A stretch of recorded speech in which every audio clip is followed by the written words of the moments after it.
Hey, what's up, everyone? So, I kind of posted a little short teaser video last night, and forgive my workspace as it is a mess, but we we decided to buy a new intake manifold for the truck.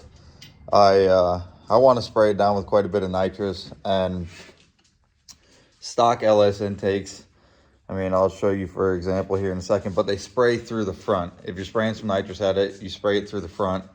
And problem is, say you spray a 300 shot through the front of a stock truck intake, you know, the front two cylinders might get 300, the rear two might get 250, say. Yeah, and that's not really ideal. You know, it kind of beats up on stuff, makes stuff wear funny. So I decided to go with a Holley high-rise single plane. I got it used.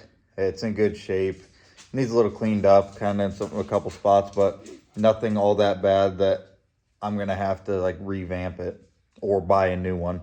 So I got the intake and rails.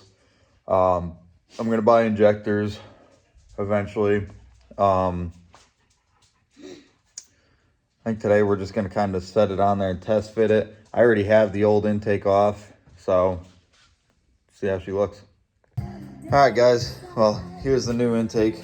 It came with these longer brackets. I'm gonna get some shorter ones because I'm not doing any really big injectors anytime soon, but I have them for when I eventually do that. I already got my intake air temp sensor kind of plugged in there. This will be a vacuum line for power brakes. This will be a map sensor and all that good stuff. So the other thing is the fuel pressure regulator is going to go on the back of the rails versus right now it is over here, and we got that funny looking line coming over here, and it's just not the greatest way to do it, and it's really ugly. So that'll clean all that up, and then a lot of the wiring that you see kind of jumbled up all over here, and even some of the stuff back there will get cleaned up a lot more just by switching to a different intake. I'm also going to relocate the coil packs to the firewall, and it'll clean everything up a lot. So it'll look a lot nicer, it'll be a lot nicer, and I'll kind of show you guys what I was talking about with the reasoning behind it. So with a plate kit on a stock LS truck intake, your nitrous plate would go right here between the throttle body and the intake itself. And what I was talking about is, say you spray 300 to it, these front two cylinders will get 300 or whatever you're spraying to it, and then these back two way back here will not get as much just because of the flow of things and vacuum, and there's a lot of science behind it that I'm not all that knowledgeable in. Versus if I were to put a 4150 plate kit in it, it sprays all the nitrous into this little area, and then it disperses down the runners into each individual cylinder. And it's a lot more efficient, it's a lot safer than having all the variables of a stock truck intake. All right, so we're gonna get that Holley intake kind of bolted on here, kind of test fit it, see how much room I'm gonna have underneath the hood. Obviously I'm gonna do an elbow. I'm not doing a carburetor. Yeah, you can see the fuel injector ports on that intake, so everybody knows it's not getting a carburetor. I'm gonna do an elbow with a throttle body. I'm not doing the top mount throttle bodies that Holley or some of the other manufacturers sell. I know they work well. I've heard they work well. I don't know, I think an elbow will be a lot easier for if I decide to turbo it one day, and I think it'd just be cooler. All right, guys, we got it on, and it looks sick. I mean, the it's showing off the ICT billet valley cover. Yeah, the old truck intake didn't really show it off, and I think it just looks a lot cooler with this one. Looking at it, I think the wiring's gonna clean up a lot. It's gonna be a lot nicer. It's gonna look a lot better. It's definitely gonna come together. There's still some money to be spent, obviously. Got to buy the elbow, got to buy the throttle body, got to buy injectors, and then, well, I have all Dash 8 line to make everything in the truck Dash 8.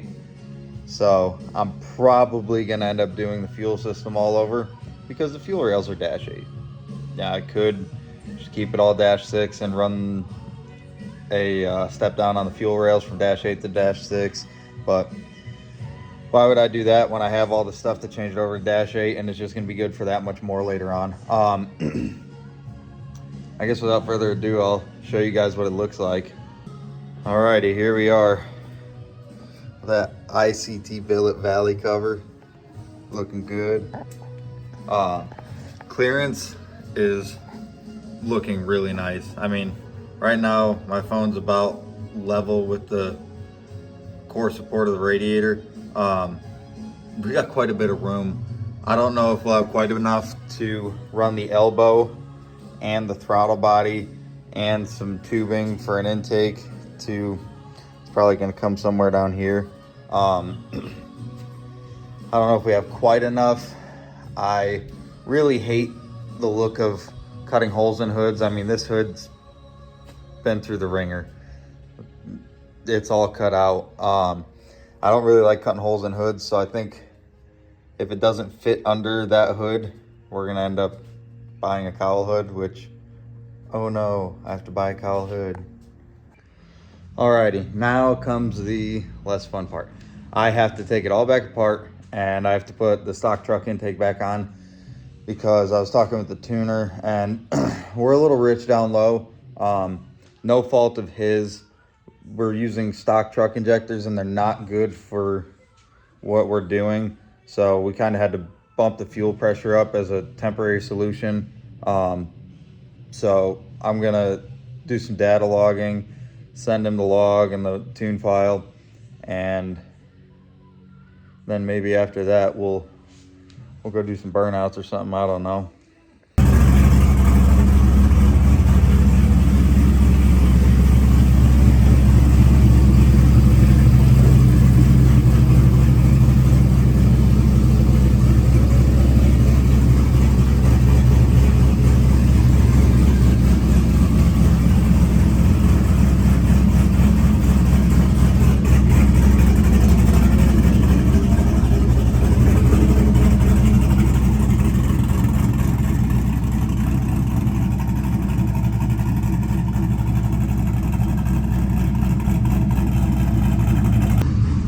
All right, guys, I'm sure you can hear it in the background. I got the truck warming up. We're gonna take it for a little rip. I'm gonna take a data log, send it to the tuner, because as I said before, we had to bump the fuel pressure up because the stock injectors couldn't really keep up. So it's a little rich down low. No fault of his. Kind of the downside of piecing things together. And maybe we'll do a big old burnout or something, maybe a pull or two. All right, I don't really know if you're gonna be able to hear me too well in here because this thing is very loud. But we got the truck out, it's moving around. Gonna kind of cruise it around for a few minutes till it warms up, and then start the data log to send to the tuner. And part of the data log is doing pulls. So you'll get to see some here in a second. The biggest downfall to this truck is it cools really well when you're driving around. So I have to do like 10 miles an hour and get it to warm up. It cools astronomically well. So once we get it a little warmer here, we're gonna do a quick pull just outside of town and I'll kind of show you guys. Alright, so I don't know if you guys can really see the screen here, but it's at 171 degrees. We're going to let it get up to about 180, but for now, I'm going to kind of go in here, go to home, go to logging, and then all you got to do is right here it says start log.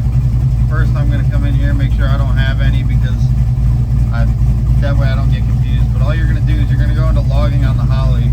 You're going to hit start log, and it started data logging. Now you can go to home and you onto your monitor and you can monitor your gauges. And the nice part is if you shut the truck off, it stops the log and it saves it. Or you can go in there and save it manually.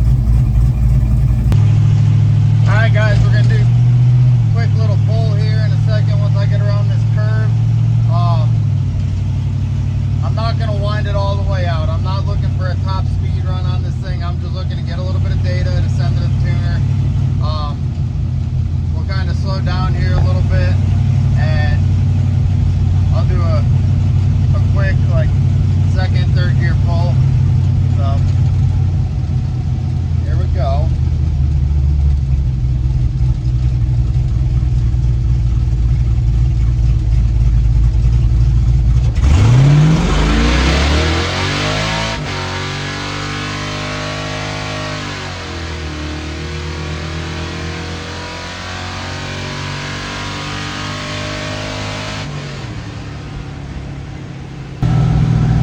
Guys, the pull felt good, ran good,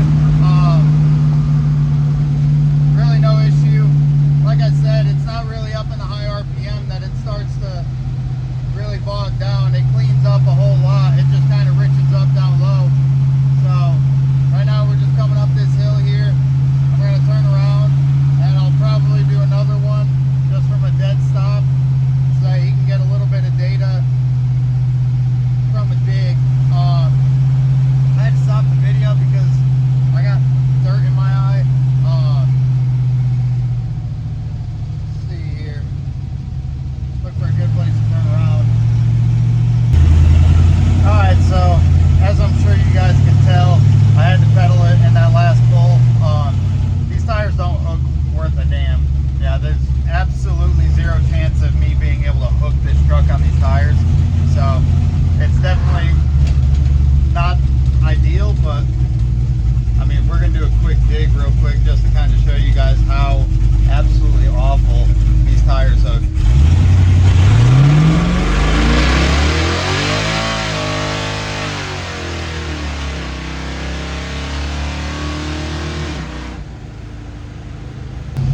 Now I know what some of you guys are gonna say, oh, it does one wheel peels, it's a one legger. Yeah, I know, okay, I didn't put the rear end together. I'm getting ready to buy a spool here pretty soon, and then it'll never do a one-wheel peel again. And if it does, well, we have a big issue. Make sure this guy is not going to pull out in front of me. So, yep, that's about it for now, guys. I hope you kind of enjoyed doing a couple little burnouts. I didn't stay in it or put my foot to the floor to kind of completely destroy the tires because I don't want to destroy tires. I'd like to be able to drive it around still. If you like what you saw, give me a like, give me a subscribe, kind of show some support. This is just a hobby that I'm doing on the side as well as working on it. So let me know what you think.